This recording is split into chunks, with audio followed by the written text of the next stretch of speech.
Black Hawk is one of the most iconic figures in Native American history, renowned for his fierce leadership during the Black Hawk War of 1832. A member of the Sauk tribe, he became a symbol of resistance against the encroachment of U.S. settlers on native lands.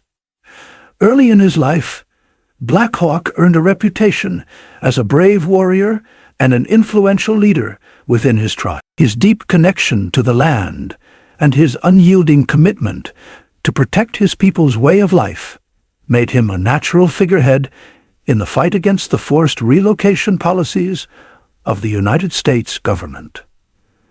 At a time when many native nations were being pushed out of their ancestral territories through treaties and military pressure, Black Hawk's determination to preserve Sauk land became the driving force behind his leadership. In the early 1830s, the Sauk people, along with several other tribes, were under increasing threat of being forced to move westward as part of the federal government's push to expand U.S. territories. The signing of treaties that often did not reflect the will of the tribes created a deep sense of betrayal and fear among Native Americans. For Black Hawk, this was a direct challenge to his people's survival. He refused to accept the Treaty of 1804, which had ceded Sauk land to the U.S.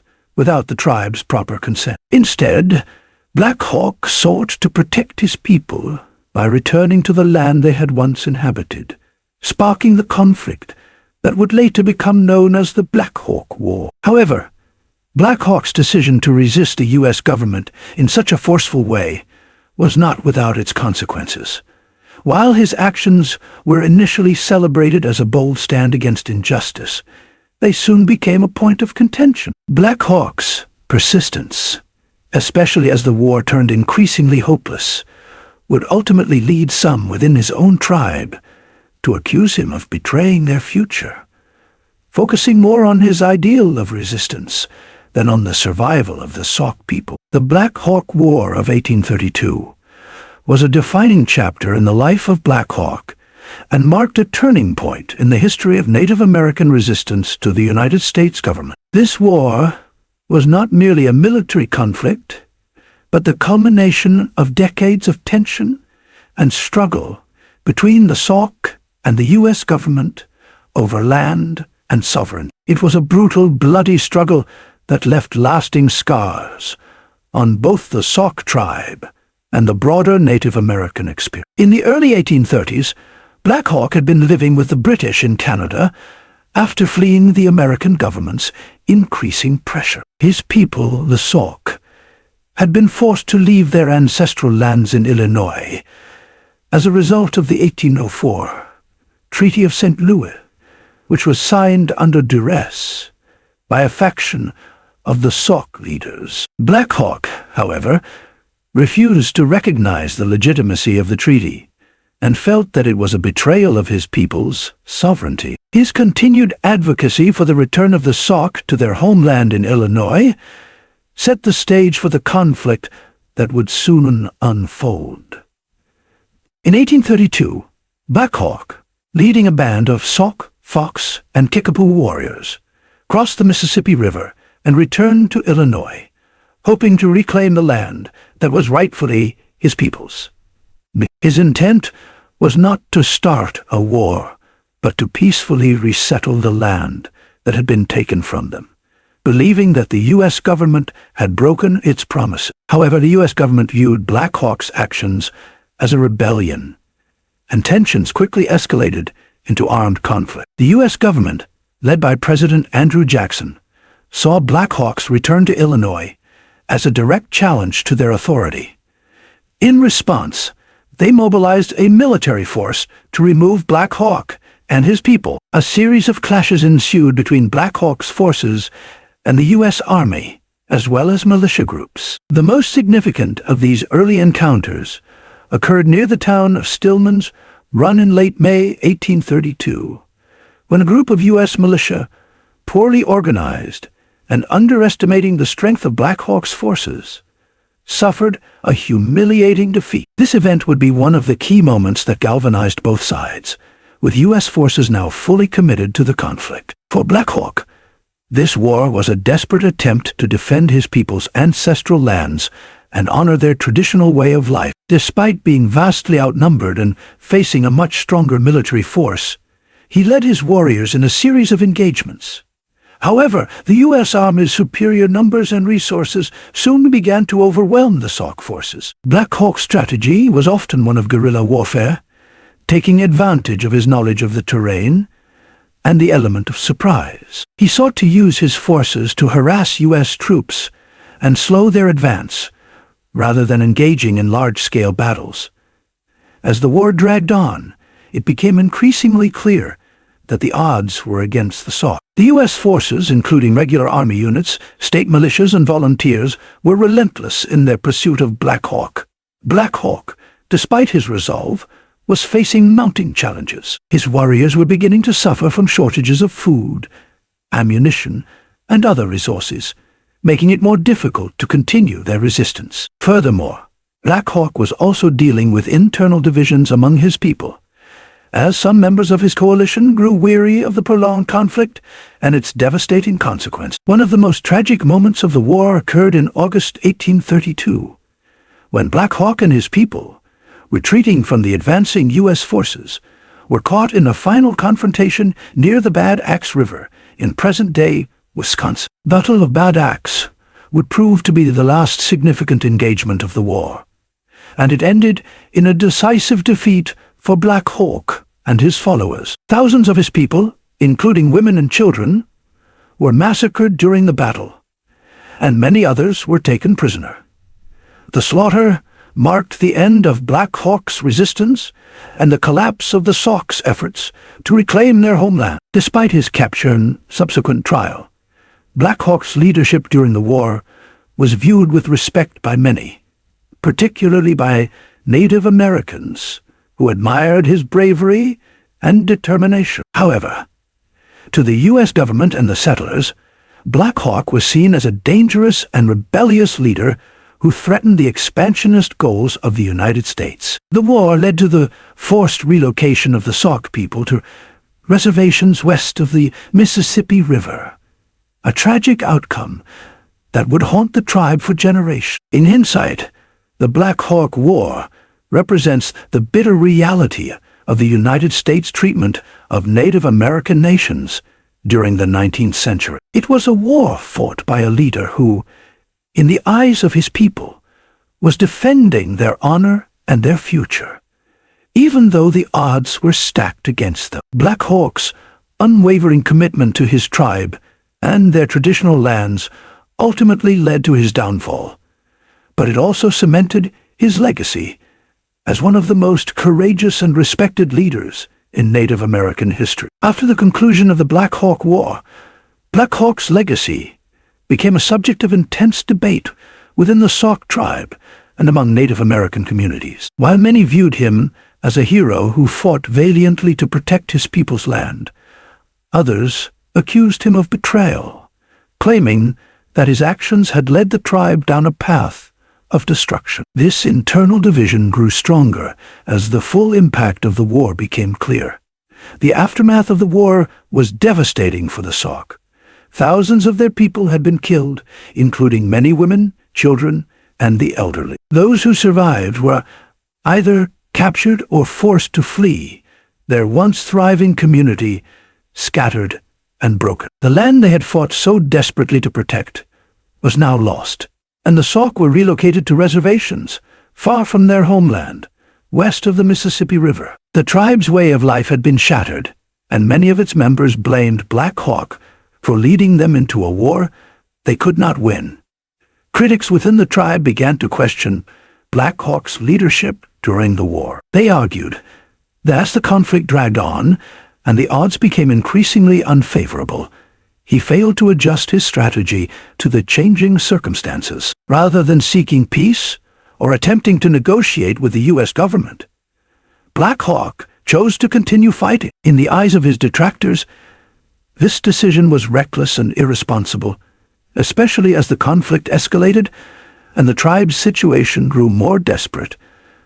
Some argued that Black Hawk had failed to consider the survival of his people. Instead of negotiating for a peaceful resolution or withdrawing when it became clear that they were outmatched, he pressed forward, leading the Sauk into further devastation. His decision to persist in the face of such overwhelming odds was seen by some as an act of stubbornness, driven by pride and the desire to protect his honor as a warrior. The suffering of his people, they believed, could have been avoided if he had chosen a different path.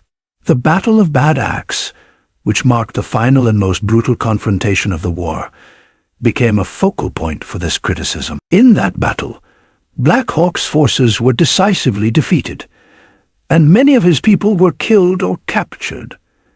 The event was a disaster for the Sauk, and many felt that Black Hawk had led them to their doom. The massacre of women and children during the retreat, when U.S. forces caught up with Black Hawk's people, became a symbol of the tragic consequences of the war. For some in the tribe, this loss of life and the destruction of their way of life were the direct result of Black Hawk's refusal to abandon the fight when the chances of success had dwindled. For those who accused Black Hawk of betrayal, his failure to acknowledge the hopelessness of their situation was unforgivable. They argued that a true leader would have prioritized the survival of his people over his own pride and the desire for revenge. They believed that by continuing the conflict, Black Hawk had abandoned the people he had sworn to protect, choosing war over peace and leading them to a tragic end.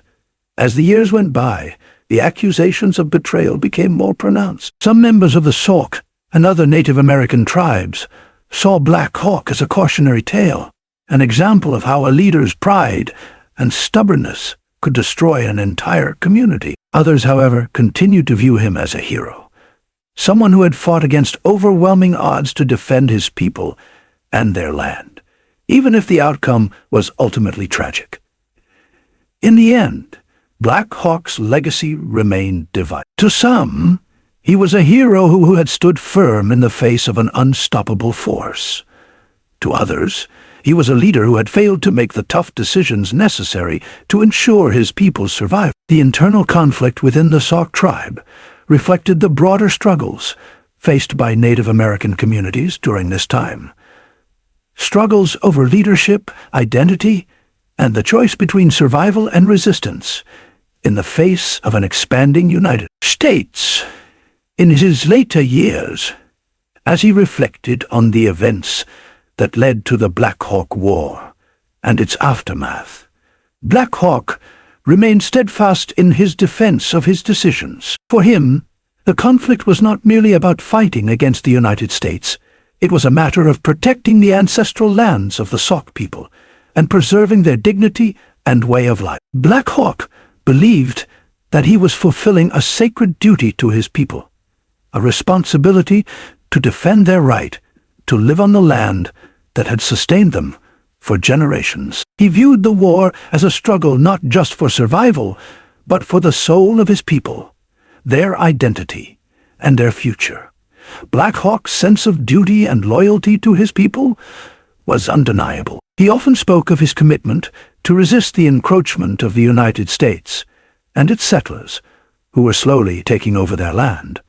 To Black Hawk, the war was not a personal vendetta, but a necessary stand against an unstoppable force. He saw his resistance as an act of bravery, even if it meant the loss of his own life. For him, surrendering was never an option. He would rather die fighting for his beliefs than live under the shadow of submission. In his later years, Black Hawk would recount his experiences to others, justifying his actions as those of a man who had no choice but to fight. He framed the war as a desperate attempt to defend his people's honor and their way of life in a world that seemed determined to erase them. His belief in the righteousness of his cause remained unshaken, even as his people suffered greatly from the consequences of the war. However, despite Black Hawk's unwavering defense of his actions, the toll on the Sauk tribe was immense. The costs of the war, death, displacement, and the destruction of their way of life could not be ignored.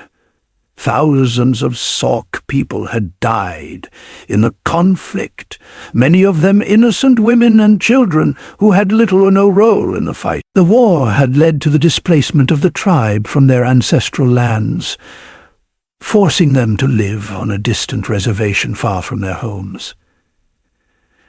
Their way of life, their traditions, and their cultural practices had been irreparably altered. While Black Hawk's resolve as a leader earned him the respect of many, it was clear that the long-term consequences for his people were devastating. Many members of the tribe who had supported him during the war came to believe that his decision to continue fighting, even when victory seemed impossible, had been a miscalculation. They saw his stubbornness and refusal to consider alternatives as the cause of the tribe's suffering.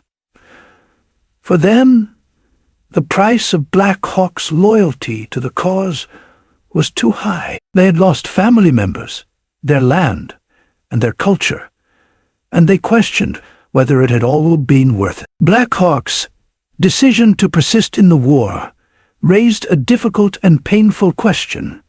Was his loyalty to the cause more important than the survival of his people? Some of his tribe members believed that by continuing to fight, he had sacrificed their future in a futile struggle. They argued that perhaps the time had come for a more pragmatic approach, one that prioritized the tribe's survival over the ideals of resistance.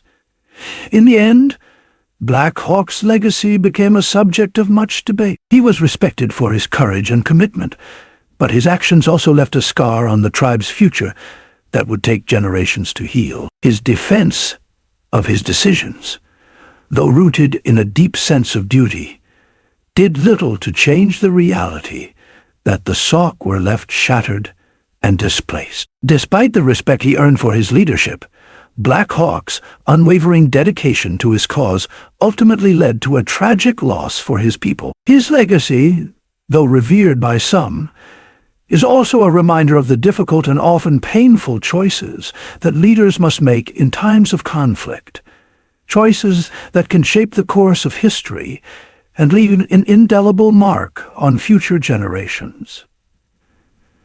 Black Hawk's legacy is one of contradictions. To some, he remains a symbol of resistance and an unwavering leader who fought for what he believed in, even in the face of overwhelming odds. To others, he is a figure who failed to prioritize the survival of his people over a hopeless battle. His story is a complex one, where courage and conviction meet the harsh realities of leadership. The legacy of Black Hawk is not one easily defined. It is a reminder of the difficult choices faced by leaders in times of crisis and the cost of those decisions on future generations.